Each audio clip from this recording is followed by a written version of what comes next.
In har baka da 10,000 followers kar ka yadda ka ƙara posting ba tare da ka kalli bidiyon nan ba. Samun 10,000 followers a TikTok yana da amfani kala-kala. Misali, sai kana da 10,000 followers zaka samu access to creator reward program da UK account ko kuma US account. Sannan kuma muna sa ran za su kawo shi Najeriya. In kana da 10,000 followers mutane za su fi ɗaukan ka serious akan TikTok ko kuma online. Misali yanzu in muku video akan yadda za ku samu followers sannan kuma 2,000 followers gare ni.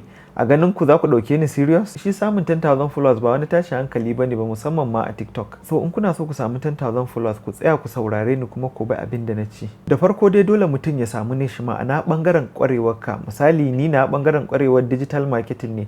Mafi yawanci duk maganar digital marketing nake yi akan page ina. A bio ɗinku dole ku rubuta me mutum zai expecting akan page ɗinku.